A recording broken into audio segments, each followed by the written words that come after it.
dhiyeenya kana gara biyyaa deemeen ture. Akka tasaa ta'ee karaa dheeraa deemaa waan hin tureef dadhabeen jira. Akkumaan dadhabeen hin gachiise. Abdurrahmaan dhufe jaanii manguddoo nama lamaatutu na bira jira. Dhufanii jechuudha. Isaan keessaa tokko adeera Khija. Lachuutu firootuma kiyya isaanii ta'anii waliin haasawan. Waan dabaree fi akkaataa waan biyya keessa mudannoo adda addaa wajjin haasawaa yaada wal dabarfachaa wajjin na bira ta'aa turan. Usumaan hirriiba jiru hirriiba keessaa hirriibni guutuun nan fudhannee dhaggeeffachuun eegale. Waan nama ajaa'ibuun dhagee mee isinis isiniin haa ga'u na hordofaan isiniin jaa. Maal jennaan maal jee tokko isaan keessaa waa'ee namticha du'ee ollaa isaanii yookaan isaan biratti namticha du'ee dubbatan. Abaluu jaan isaan maqaa isaaniidha maqaa isaa dhawaniiti. Abaluu gaafa duuti isaa akka malee turte heja. Akkuma oyiruu dhaqee waa hunda fidatee hojjaa isaa fidatee waan dhugu fidatee waa hunda fidatee oyiruu isaa dalagachuuf gattaa watti achuma du'e. Duuti isaatis akkamitti jennaan akkana. Saahiba akka wal jaalatu tokko qaba. Sababa oyiruu tanaatiif ta'ee fi sababa ho'iitiif jecha itti hinaafa. Ammoo saahiba waahila isaan lachuu wal jaallatan abbaan oyiruu kun jechuudha.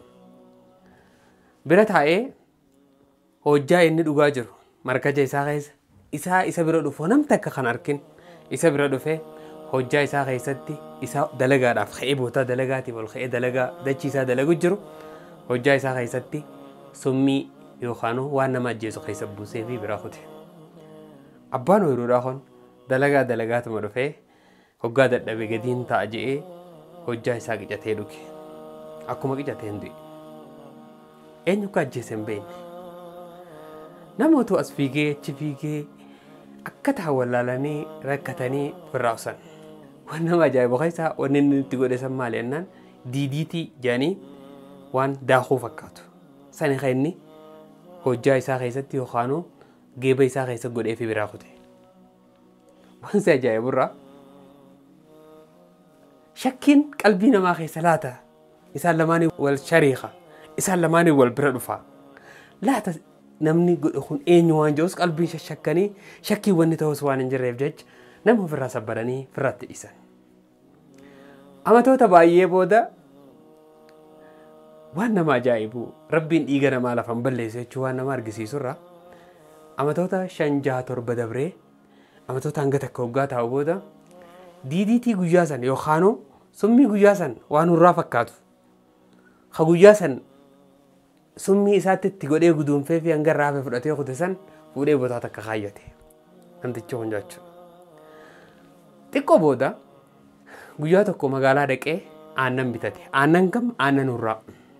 Aannan hurraa bitateetuma xiisha isaa kan deemmatuun keessa kaaye. Guyyaa tokko innis baafatee hojjaan dhuga jee hojjatti godhachuudhaaf aannan hurraa san hojja godhachuudhaaf fuudhee hojjan naqate. Dhuge. Oggaa dhugeen innis ta'e. Waan nama ajaa'ibu seenaa ajaa'ibaati. Na ajaa'ibsiifnaan isin hin ga'uun fadhe. Wanni sun eessaa fide yoo kayyattu taate bakkuma gaafa duraa kaa'e sanirraa aannan ijee aannanii fi sii wal bira kaa'ee summii san biraa fudhatee hojjan naqatee summa obboleessa isaatti ajjeese san. Summuma mataa isaatiinis obboleessa isaatiin itti ajjeesan mataa isaatiinis itti qote.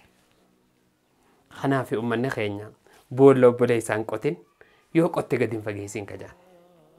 Seenaa nama ajaa'ibsiiftuudha. Na ajaa'ibsiifnaan isin hin ga'e obboleessa keetiif boolla hin qotin. Yoo qotte illee gadi hin fageessin namatti hin yaadin. Yoggaa ati nama yaaduu eegalte atis kasii yaadu rabbi si godhetu.